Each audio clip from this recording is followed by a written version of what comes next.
안녕하세요. 스몰캡스입니다. 오늘은 파크 시스템즈 기업에 대해서 알아보겠습니다. 최근 소식부터 보시면 파크 시스템즈는 하이브리드 WLI 장비에 매출 본격화로 인해서 중단기 성장 모멘텀이 강화될 것으로 전망하고 있다고 하는데요. 여기서 NX 하이브리드 WLI는 백색광 간섭계와 원자력 현미경을 결합한 세계 최초의 하이브리드 대측 장비로 반도체 제조 공정의 전후 공정 및 보급 패키징 분야에서 고해상도 3D 표면 분석을 제공하는 장비라고 합니다. 파크 시스템즈는 나노 계측 장비인 원자 현미경을 개발하고 생산하는 기업인데요. 주요 제품으로는 웨이퍼 계측 장비인 NX 웨이퍼, NX 하이브리드 WLI, NX 마스크 등이 있습니다.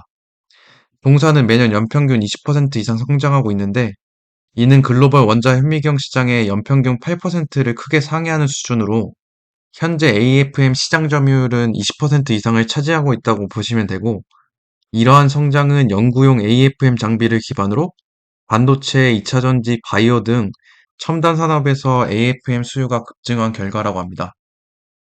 이로써 동사의 산업용 장비 매출의 중장기 성장 모멘텀은 더욱 강화될 것으로 보고 있다고 합니다.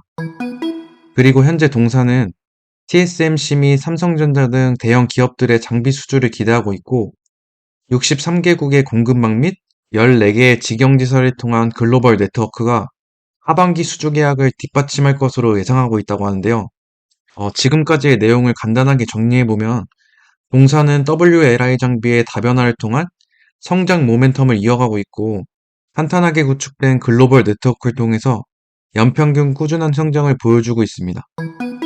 그리고 다음 소식은 파크 시스템즈가 반도체 미세 공정 시장 성장에 역대급 신규 수주를 이어가면서 키움증권에서는 투자 의견과 목표 주가를 모두 상향했다고 하는데요.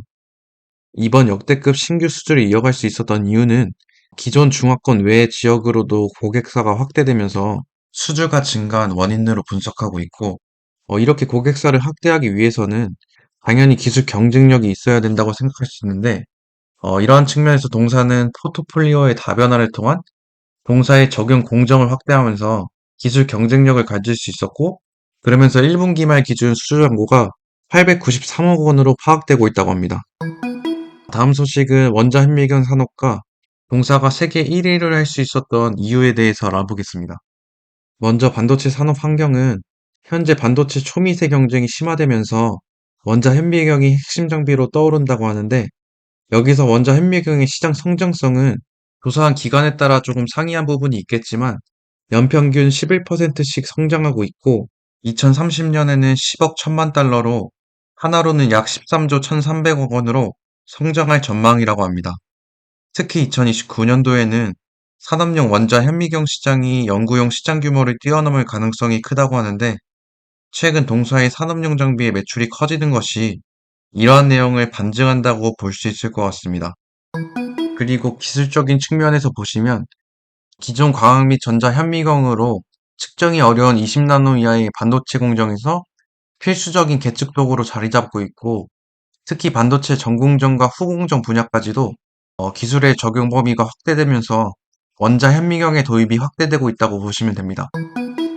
그리고 다음 내용을 보시면 미국의 스탠퍼드 대학 응용물리학과 박사 출신인 박상일 대표가 1997년에 설립한 업체로 세계 최초로 비접촉식 원자 현미경을 개발해서 산업용 시장을 장악하고 있다고 합니다. 고객사로는 삼성전자와 SK 하이닉스, 현대자동차 등 국내 대기업은 물론이고 TSMC의 인텔, 마이크론 외에도 하버드 대학교, 스탠퍼드 대학교 등 세계적인 연구기관이 파크 시스템즈의 고객사라고 합니다. 그리고 앞서 말씀드렸다시피 동사는 현재 글로벌 원자 현미경 시장의 20%를 차지하고 있는데, 2위 기업으로는 미국의 브로커가 19%, 3위 기업으로는 영국의 옥스퍼드 인스트루먼트가 9%를 차지하는 등 옥스퍼드 인스트루먼트 등 경쟁사에 밀리지 않기 위해서 파크 시스템즈 기업은 고속 스킨 기술을 향상하고 있고, 인공지능을 결합한 자동화 융합 기술로 제품 생산 시간과 비용을 줄이기 위해 노력하고 있다고 합니다. 이와 함께 독일의 아큐리온, 스위스의 린시테크 등 잇따라서 여러 기업을 인수하면서 제품의 포트폴리오 확대에 치중하고 있다고 하는데요. 여기서 한 가지 말씀드리자면, 현재 2위 기업인 브로커에 대해서 간단하게 말씀드리면, 브로커 기업은 박상일 대표의 초창기 기업인 PSI 기술력을 바탕으로 성장했다고 하는데요. 그렇기 때문에 세계 1, 2위 기업이 AFM 업체가 모두 박상일 대표의 손에 탄생한 셈이라고 보시면 되고, 여기서 또한 기술적인 차별점으로는 파크 시스템즈만 유일하게 비접촉 방식에 특화된 제품을 개발하면서 기술 장벽이 높다는 것을 알 수 있습니다.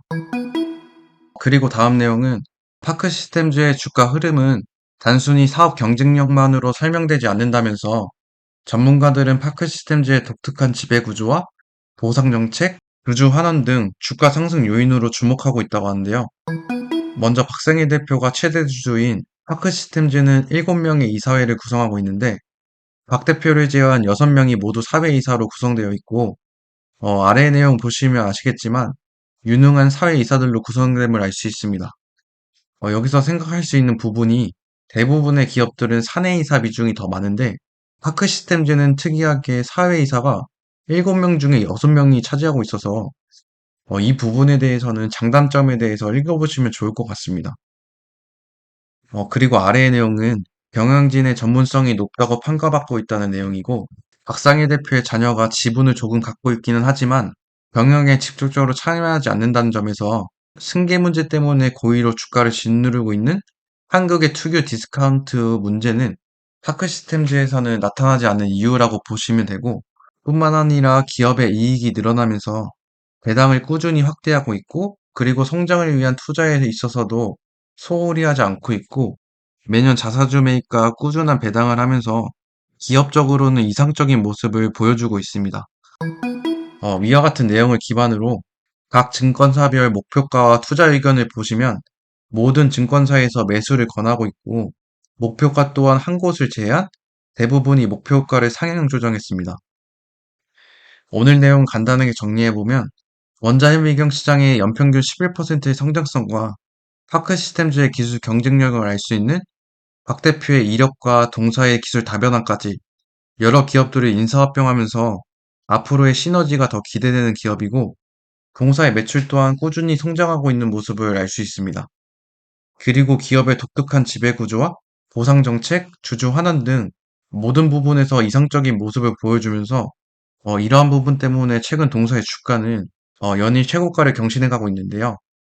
국장에서는 보기 드문 이상적인 기업으로 지금과 같은 모습을 앞으로도 꾸준하게 보여준다면 동사를 투자함에 있어서 큰 리스크 없이 장기 투자하기에 국내에서는 가장 적합한 기업이지 않을까 다시 한번 확인할 수 있는 내용이었습니다.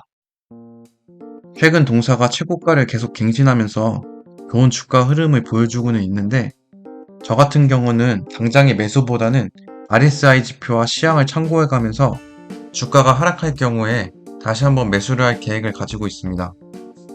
공사를 2년 정도 모니터링하면서 개인적인 생각으로는 큰 걱정 없이 투자하기에는 좋은 기업으로 판단하고 있고 단지 저희가 해야 할 것은 언제까지 이렇게 이상적인 모습을 유지할지 꾸준히 모니터링하는 것이 중요하다고 생각합니다. 오늘도 긴 시간 시청해주셔서 감사드리고 행복한 하루 보내세요.